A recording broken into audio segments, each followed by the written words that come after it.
Okay, hello, welcome back. In this video, we're going to be discussing socialism. So similar to what we did with conservatism, going through human nature, state, society, and economy, as well as the strands and tensions and thinkers for this topic. Similar learning outcomes to last time: to explain the socialist views on human nature, society, the state, and the economy, to explain the differing views of the various strands of socialism, and then to highlight the tensions that exist within the strands of socialist ideology. So let's make a start with origins of socialism then. So the traditional definition for socialism is opposed to capitalism. And I think if we were going to try and sum up socialism in 3 words, I think that would be a good way to look at it. So this term socialism was originally used by utopian socialist Charles Fourier and Robert Owen. Robert Owen himself making a little colony in North America that he wanted to base off these socialist principles of community. Didn't work out for him in that little colony, but there were early attempts to apply socialism before what we would associate socialism with, Karl Marx. So different strands of socialism, of course, have different origins, but the general scare of socialism as an ideology began in around the middle of the 19th century. So the Communist Manifesto was published in 1848. There's also a series of revolutions across Europe in 1848, 1849, and 1850. Those weren't necessarily linked to socialism in their kind of definition or their ideology for those movements, but it's seen as a dangerous thing to many in Europe from the beginning, or something that they're scared of, at least the nobles, because of course they recognize that they are of course dwarfed in numbers against the working class, as Marx labeled them as the proletariat. So these different strands have different origins. So just for some examples, this revolutionary socialism, or kind of Marxism, where it really begins, of course, theorized by Karl Marx and Friedrich Engels. Marxist-Leninism, an adaptation of revolutionary Marxist socialism, led by leaders such as Lenin, Stalin, Mao, Castro, Ho Chi Minh in Vietnam as well. So some of the kind of key leaders that you might know from the 20th century. Social democracy, another form of socialism, emerged after World War II, very much associated with Clement Attlee's government in 1940s Britain. And the third way, championed by Tony Blair and Gordon Brown too, but there's lots of different more strands, but that's just to give a general idea of where they really come from. So let's start with human nature, society, economy, and the state, and of course we'll start off with human nature. So socialists, unlike conservatives, have a very optimistic view of human nature. They say that people are naturally willing to share, and that they're generous to others, and they seek equality amongst a kind of fraternal brotherhood. They argue that people want to be a part of a group or a community, and they want to work together, and that true freedom and fulfillment come from being a part of a community. That if you're outside of one, you want to be in one, essentially, you want a group. And they believe that human nature can be changed to become more fraternal, that you can take outsiders who are not necessarily being fraternal and shape them and make them so, because it is within their makeup that they are going to be. So someone who may at first not want to cooperate with others can be improved, so they do. And barriers constructed such as religion, ethnicity, and class can be broken down and comradeship eventually achieved. Socialists essentially recognize, not all, but quite a few of them, is that things like religion divide people, and that's not what we should base ourselves on. You shouldn't base yourself on those differences, because you're just going to argue and you're not going to be fraternal. So with regards to society, the social environment has a massive impact on an individual. So you are going to likely be a product of the society that you grow up in. If you are going to grow up, for example, in a conservative household, your parents say maybe vote conservative, then it's likely you might vote conservative as well. Of course, we can't say that's a rule. There are exceptions, but generally it's likely to happen.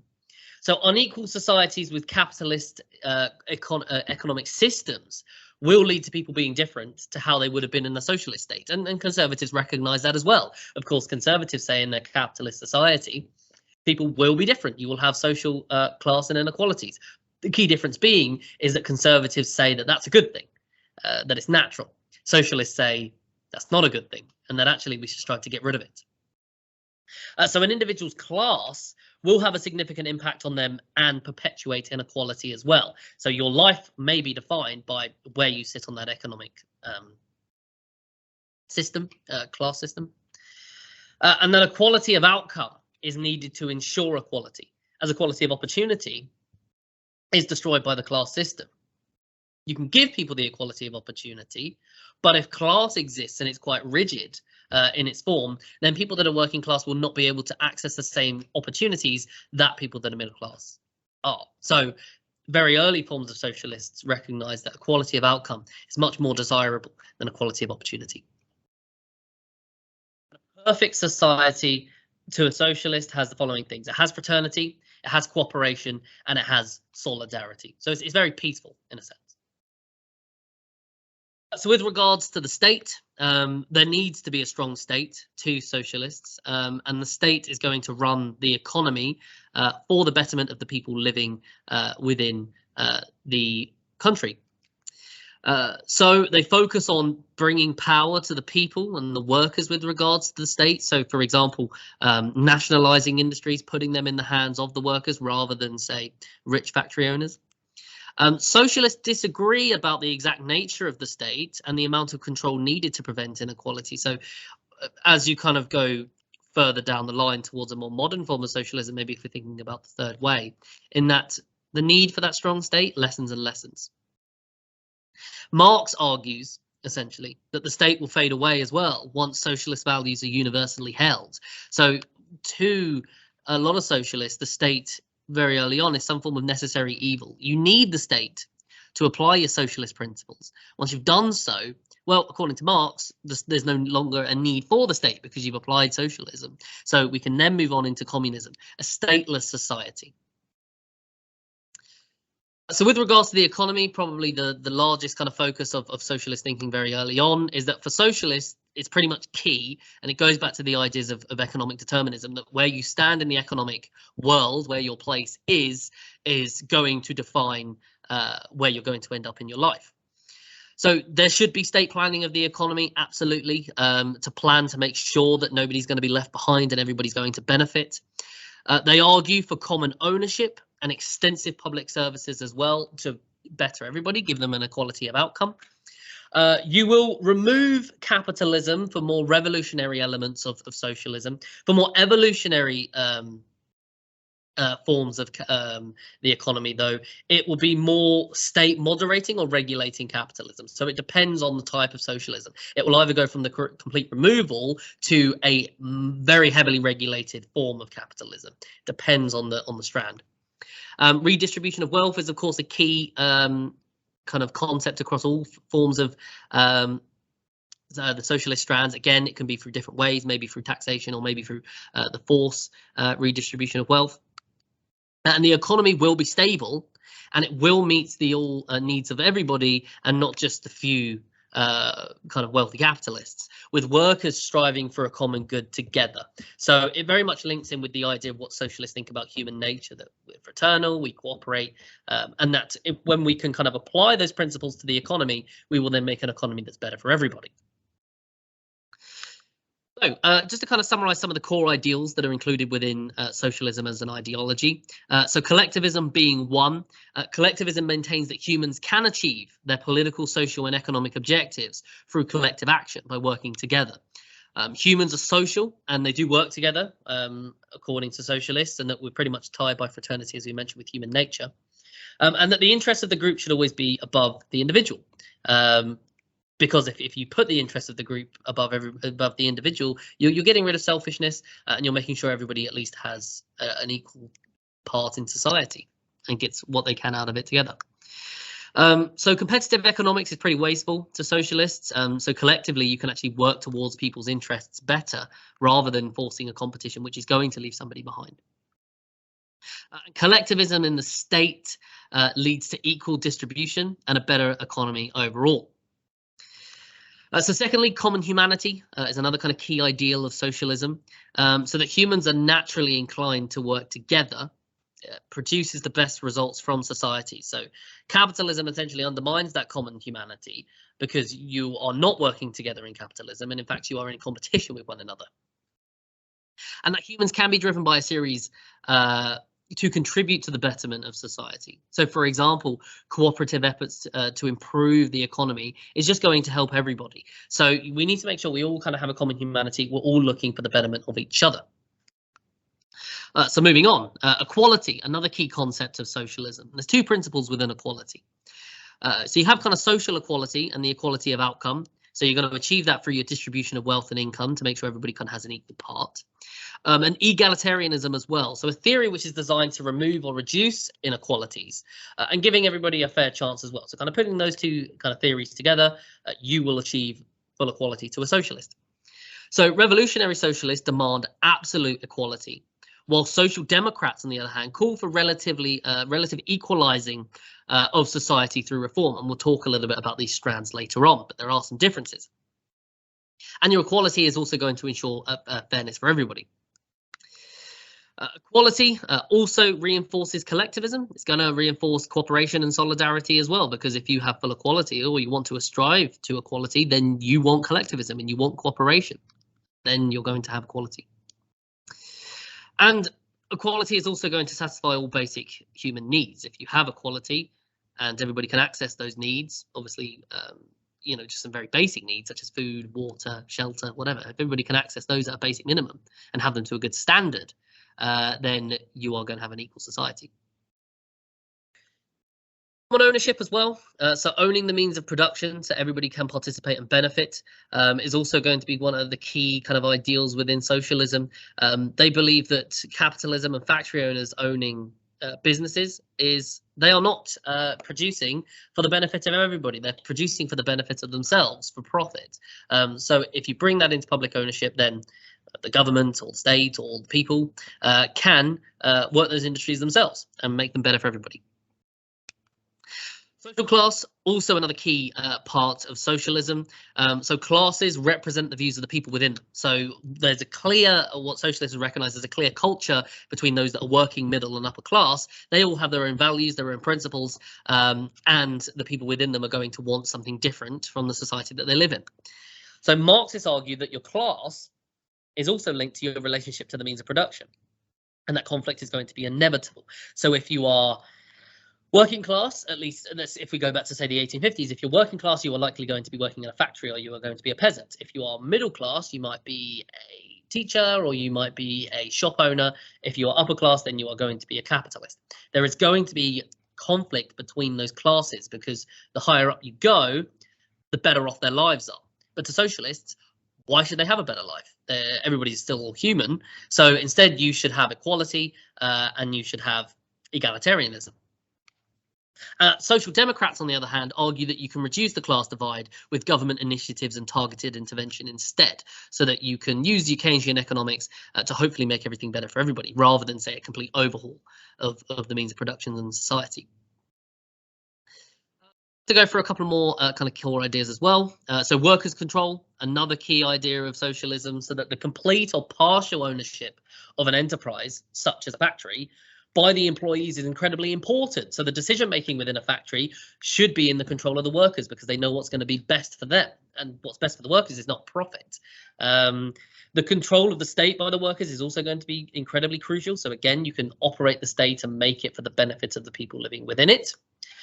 Humans are pretty cooperative, and that collective control is also going to lead to the betterment of others. If you can have a council or a group of workers deciding what's in the best interest for that factory or whatever, that's going to be better than just one sole person who cares about profit.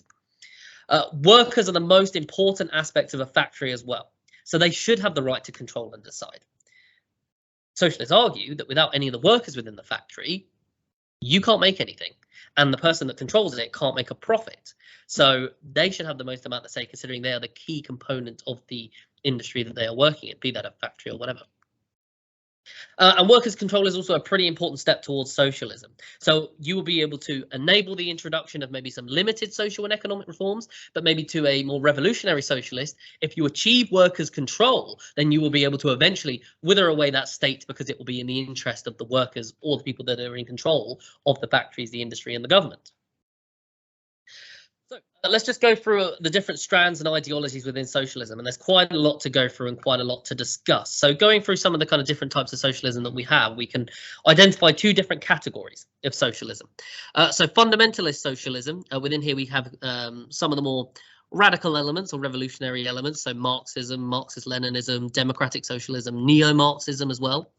But in addition to this, we also have revisionist socialism, which some people seem to think is more of a modern type of socialism, but not at all. We have classical revisionism, which starts only about 40, 50 years after Marx publishes his manifesto. So there's already revisions to what Marx is saying very early on. Social democracy as well as the third way. Okay, we're going to go for each and we're going to explain what they mean and what they advocate. So let's just start with an overall topic of fundamentalist socialism. So if we go back, we're going to kind of summarize all of these together and some of the general things that they say. So they believe that ultimately capitalism should be abolished. They disagree on the speed of which it should be done, but they all believe that that is the end game of socialism. It's based on the original writings of Karl Marx and Friedrich Engels, but it has split into various subgroups. So Marxist-Leninists have written tons of literature as well, which have kind of adapted Marx's ideas, and we'll talk about that a little bit later on. Some elements of that are revolutionary and others maybe not so much, but all are what we would think of as radically socialist views on the kind of far left of the political spectrum, in comparison to those revisionist socialisms on the other hand. So let's start with fundamentalist socialism and Marxism. So when we're looking at kind of classical socialism, can also be defined like this. One of the original forms of socialist thinking based on the ideas of Marx and Engels, of course, the two fellas on the left here. Some kind of key socialist principles that they kind of identified was fraternity, solidarity, and equality, pretty much incompatible with capitalism, because as we've mentioned earlier, capitalism reinforces competition. It reinforces selfishness. So get rid of it, because then you're never going to be fraternal in a capitalist society. Marx and Engels argue that capitalism causes oppression, it causes exploitation and the alienation of the workers as well by capitalists who own the factories, which is eventually going to lead to a class war. So Marx and Engels argue that in society, or at least in the 1850s, the working class are not class conscious. This means they don't recognize their place within society. Marx believes that over time, once people are kind of funneled into the cities, as they were being in the late 1700s and the early 1800s, and the late 1800s, that once people go into factories, they'll start talking to each other. They're not just working on a farm amongst their families, so they're not really thinking. Once they start talking to each other, they start to theorize and understand that the position they have in society is unfair. Once they realize they're in an unfair position and they want to do something about it, Marx argues they have then gained what he calls their class consciousness. They see class and they understand it, so they want to then do something about it. So once they've gained that, Marx says the workers are going to do the following things. They're going to remove capitalism because they know it sucks. They're going to establish socialism, and then the state is going to wither away. And Marx says that then you have achieved communism once the state is gone. Marx also described how society moved through stages in history until ultimately reaching communism, which he referred to as historical materialism. We don't need to go into this too much, but essentially Marx has several stages within society that you've gone through, things like primitive communism, in which he describes cavemen as basically living within communist societies, into things like feudalism, and eventually into capitalism. Marx says the last stage in his historical materialism is communism. He says it's inevitable that it will happen. So with regards to Marxist-Leninism then, we've got the three on the right here who play a large part in that. So Stalin, Lenin and Kalinin. Trotsky as well was a kind of key figure within their kind of group. And this is a form of socialism which for many gives socialism its bad name. So it's associated with the two we've already mentioned, Lenin and Stalin, but Mao also, of course, associated with genocide and a lot of killings to enforce their version of Marxism on the countries that they were in at the time, Russia and China.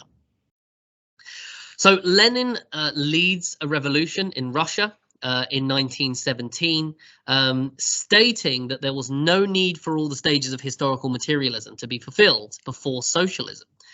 So Russia had at this point not really fully industrialized. It had not been fully capitalist for a very long time. But Lenin says skip it, if you skip capitalism, if you skip industrialization, then workers are never going to go into that stage in which they don't realize their class. So just move on, just go straight to socialism instead, and then we're not going to have to go through the hardships of capitalism. So, I mean, he said it was advantageous for a couple of reasons. There'd be no attachment to capitalism, and what he called a false consciousness would never develop. Lenin argues that once people get into capitalism, they develop what's called a false consciousness rather than the class consciousness. Your false consciousness is that you think that capitalism's okay, that you just kind of believe in fate, that you say to yourself, well, it's just the kind of society that we live in. I've got my lot in life because it is what it is. Lenin says, no, we need to avoid that. Shouldn't happen. We need to get rid of it. So Lenin also argues that you need to have a revolutionary elite, or a vanguard as he called them, to bring about change. So this vanguard, they would overthrow the old regime, they would educate the masses about socialism, and they would rule for a communist party, and that would be the only party that is allowed.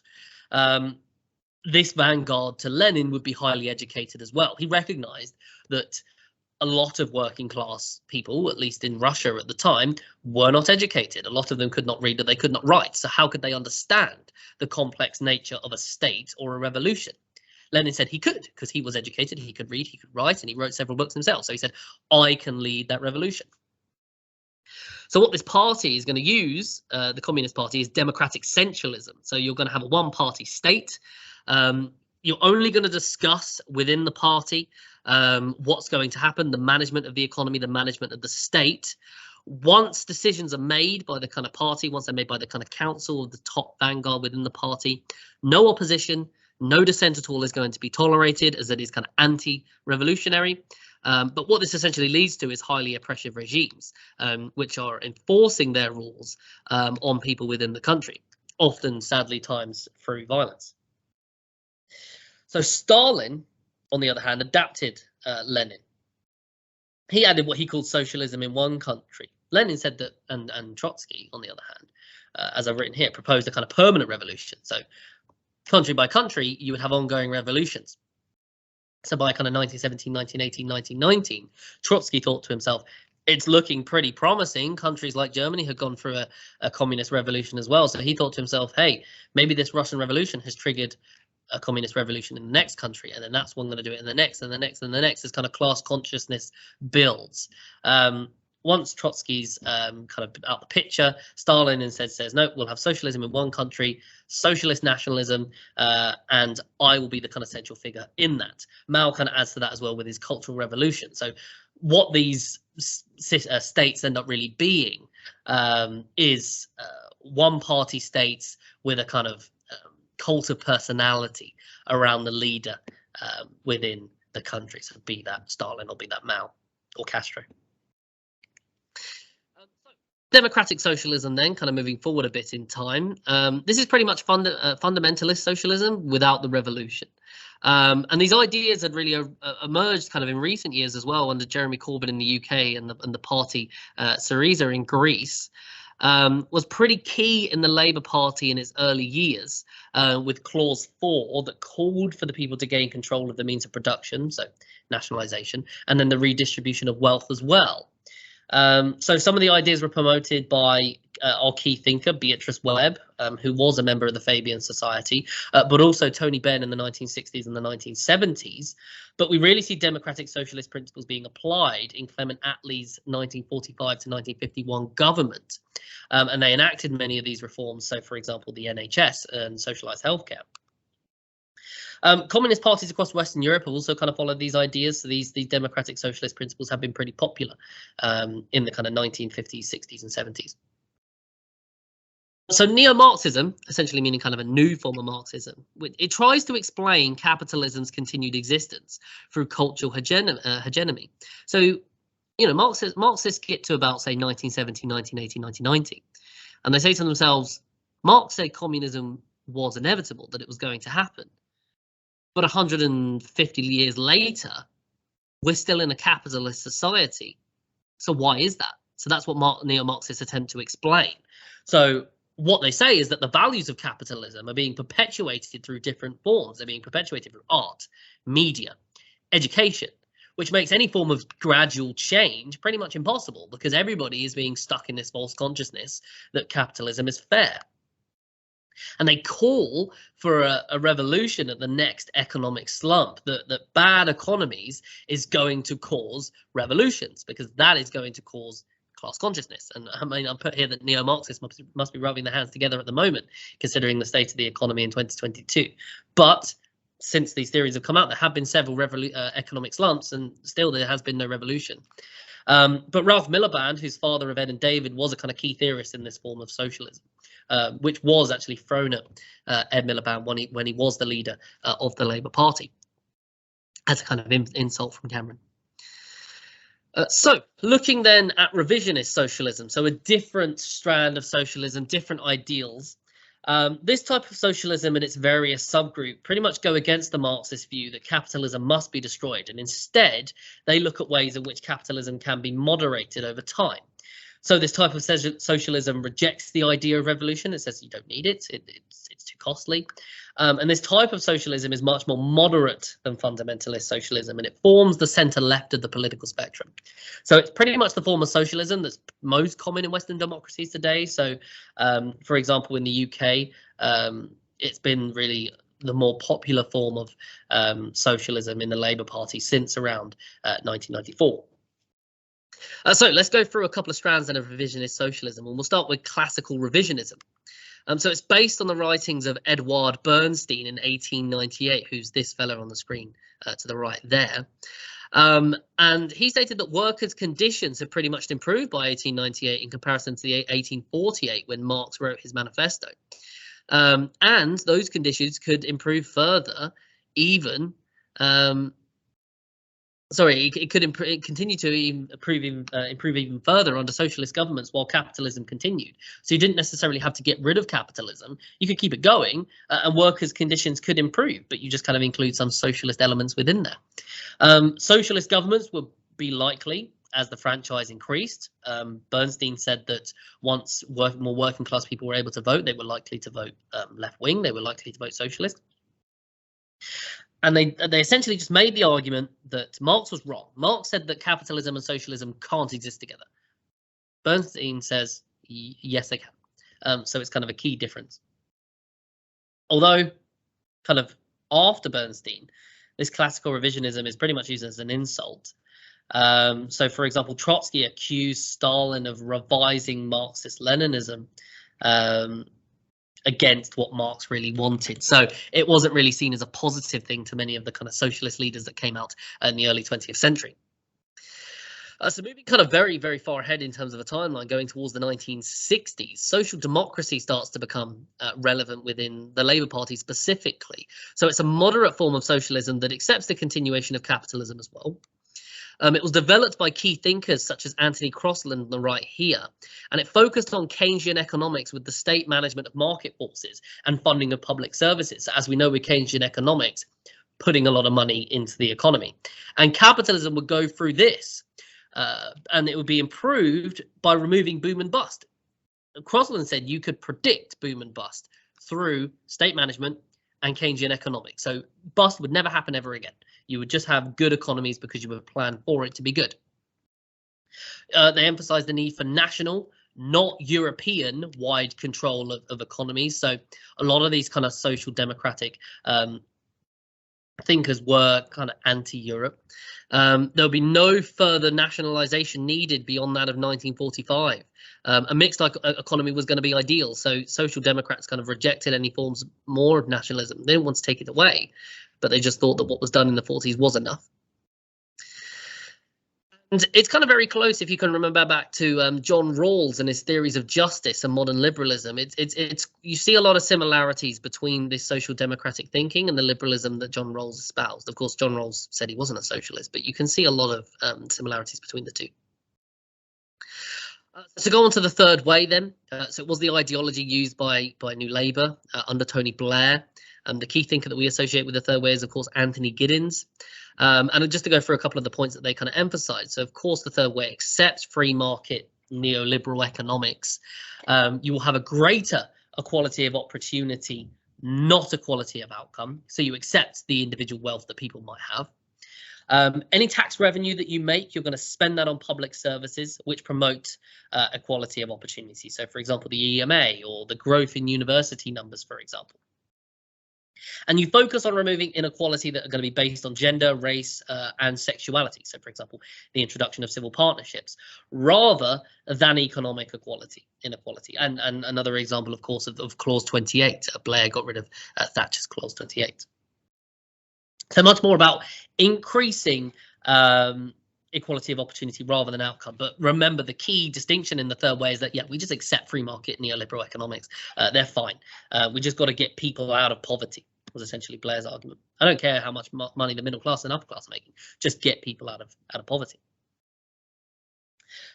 So again, I mean, we discussed that in class extensively. So to what extent is this really even socialism? And of course, there can be kind of arguments to be made on both sides on that point.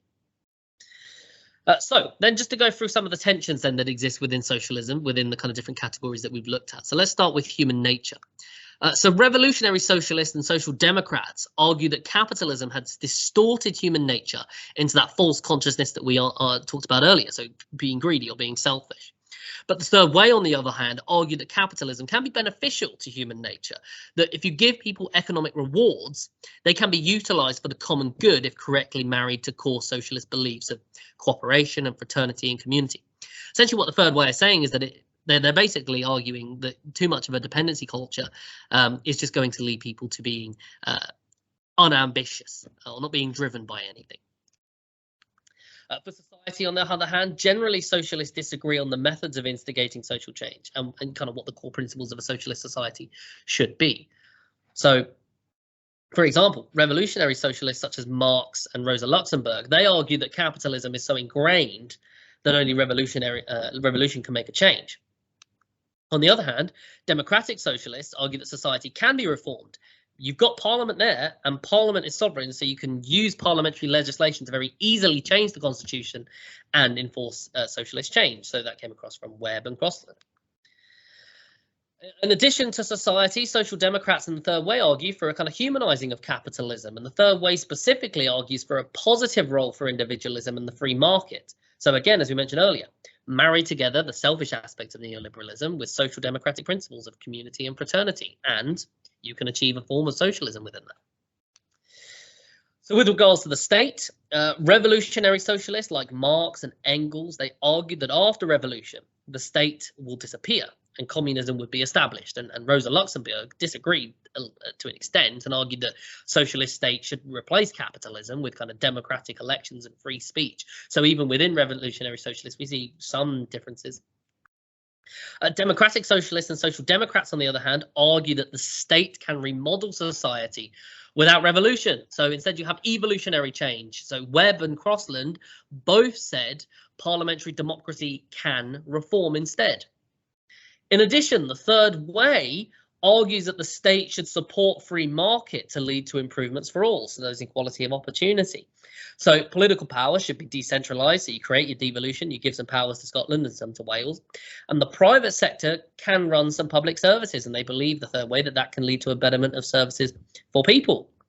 And remember, it's the only branch which fully and even likes the free market. All the other ones say there should be a form of regulation or just get rid of it.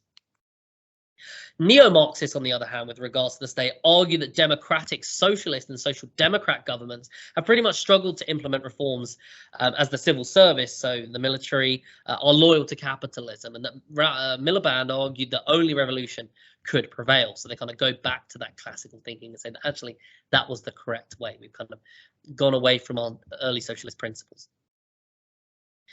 So with regards to the economy, Marx, Engels, and Luxemburg all viewed the free market and private property as incompatible with socialism's core principles, and they argued for revolution, for a remodeling of the economy.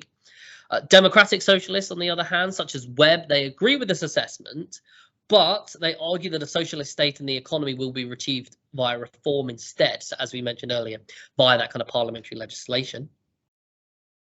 Neither the Social Democrats nor the Third Way envisage a fully socialist state, such as the one envisaged by revolutionary socialists or democratic socialists. So they kind of reject kind of both arguments from Marx, Engels, and those democratic socialists. So to break those down, social democrats like Crossland argue for a mixed economy instead. They say that you can have a state-managed economy that's going to adopt Keynesian economics to ensure permanent economic growth and full employment, and that profits are going to expand the welfare state larger. The third way, on the other hand, argue, as we've mentioned time and time again, for the abandonment of state-managed economic Keynesian economics. They don't work, and instead support neoliberal economics and accept the privatization of formerly nationalized utilities. So when Blair came into government, wasn't any more nationalization, just accept that Thatcher did that in the 80s. We're not going to do it again. Big revenues then that you're going to make from taxation on the rich and the wealthy would then fund public spending to increase your equality of opportunity. So, for example, Sure Start centres for childcare for people that couldn't afford it is a good example of an increasing of equality of opportunity. So, last part then on our key thinkers. So let's go through the 5, and we've kind of dipped different parts about them throughout. So we'll go through and reinforce their ideologies again. So we'll start with Karl Marx and Friedrich Engels, our first key thinker. So, I mean, you can pretty much say the father of socialism is Karl Marx. Without Karl Marx, you don't have socialism. And he pretty much worked with Engels to set out the ideas in their manifesto in 1848. Das Kapital, as well, in 1867, is one of his key works that form the basis of socialist thinking. So here's some of the key parts that came across. Marx said that human nature is perverted by capitalism, which encourages greed and selfishness. Marx also argued that people are pretty naturally cooperative and fraternal, but capitalism is stopping that because capitalism is creating a false consciousness. Get rid of it, and then all of a sudden people are going to be cooperative yet again. That's why he calls his first stage within historical materialism primitive communism, because he said the cavemen worked together for the betterment of each other.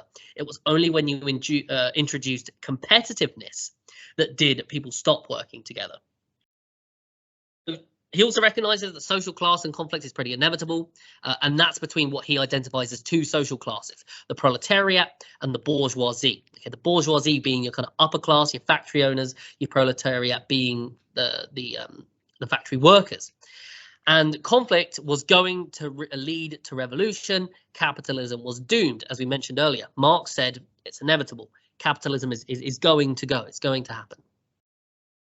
So in addition to some of the other key points that they make, they also argue that capitalism was based on exploitation and that it needed to be replaced by a system whereby the people or the workers controlled the industry and wealth was then going to be equally distributed by the people within it. So they argued that the state in capitalist countries was controlled by the elites, and any concessions to the workers were merely tactics to stop or slow down the road to revolution. You know, so parliamentary reforms don't really mean anything. It's just the guys trying to keep them in power. And that revolution, they argued, as we said, is inevitable, that the new state would establish socialism through what they called the dictatorship of the proletariat, and then it's going to wither away. So you have to have a strong state first. You can't implement communism without a state making sure that those principles are going to be applied. But then the state's going to realize it's no longer needed and then disappear. So the world has kind of seen that dictatorship, but it's not really seeing communism. Russia kind of reached that point, started to implement socialism, and then just kind of didn't go further, kept the state in place. So Rosa Luxemburg as well, another one of our key thinkers. So she was a Polish socialist.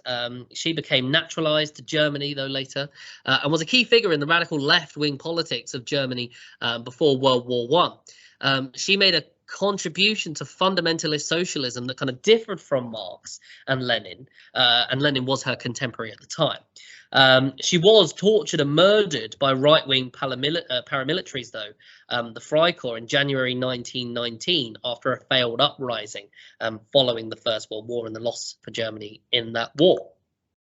So her key work was Reform or Revolution, published in 1900. She agrees that capitalism was at odds with human nature and also rejected evolutionary socialism. She said that Bernstein was wrong. She rejected Lenin's idea of a vanguard planning a revolution, but instead that revolution would just come spontaneously, that it would just happen. And she also rejected the idea of a dictatorship of the proletariat, like that imposed by Lenin in Russia, but rather a socialist democracy. She pretty much guessed what was going to happen, that when you have a vanguard that come into power, they will just become elitist and they will not actually get rid of the state because they will just be power hungry. She pretty much predicted that. She believed in internal revolution, like Marx, not Lenin, and rejected all forms of nationalism, that people across the world are all the same. So nationalism is just another further divider. And although she was a revolutionary socialist, she did contest elections as part of the German Communist Party, seeking that as kind of a step towards revolution, as it gave her a chance to make her case to the workers. Use the system that you've got within you so you can get your message across, and try to convince as many people as you can within the country to then apply your principles later on. So Beatrice Webb, another key socialist thinker. She was a British left-wing thinker and a kind of social researcher who contributed significantly to democratic socialism. She was active in the Fabian Society, being one of its founders with her husband, and involved in the drafting the Labour's Clause 4 and the author of the Minority Report from the Royal Commission into Poverty in 1909. So the report contained ideas that would then later go on and make up the Beveridge Report of 1942 and the Guide for the Labour government in 1945. So she did have a big impact on kind of later Labour governments that would come into power. She saw capitalism as a corrupting force within the country for humanity, and she also saw capitalism as the cause of crippling poverty as well. She believed that only state intervention and trade unionism could counter poverty, so placed great faith in them. And she was pretty committed to evolutionary socialism, that the state could bring about the move to socialism and it could create an economy based on common ownership where wealth was shared by the workers. So Beatrice Webb did reject the idea of a revolution, that it would just be too costly, it would be too damaging, and people would lose their lives. And she especially recognized that after the revolution in Russia in 1917. Anthony Crosland as well. He was a Labour politician and he was a cabinet member in the 1960s and 1970s. He was at one point the education secretary. And some of his key books that he published was The Future of Socialism in 1956, The Conservative Enemy in 1962, and Socialism Now in 1974. And he was instrumental in the development of social democracy. So he believed that people had an innate sense of fairness, and he didn't believe that capitalism necessarily needed removing, because although capitalism reinforced ideas of selfishness to an extent, people were still pretty fair. So you weren't going to go too far in terms of your greed. He argued that public ownership had gone as far as it needed to, and he argued for Keynesian economics instead and have a mix between nationalization and private companies at the same time. And he believed that those two things together would create full employment and that they would create economic growth. And then that growth you can use to fund a socialistic welfare state. So you can implement reforms via the money you're making. So Crosland, he spoke of changes in the class system, with it becoming more complicated than during the time of Marx. He basically said that modern day managers and technocrats didn't really fit into the capitalist worker divide easily. You had a growth of a middle class that didn't exist in the 1850s that did by the 1960s. So class had just kind of changed too much since Marx theorized it in his manifesto. And that Crosland argued that the future of socialism lay in comprehensive education to break down class barriers and give greater equality. So that's what he enacted as his time as education secretary. He got rid of the tripartite system and instead he enacted the comprehensive state system that we see within Britain today. He believed that it would create class barriers, but of course private schools and grammar schools still went on to exist. And our final key thinker within socialism is Anthony Giddens. He's a socialist, but he's also a kind of political thinker as well. And he's worked on these couple of books, so Beyond Left and Right in 1994, and The Third Way, The Renewal of Social Democracy in 1997, in which he set in a new strand of political thinking.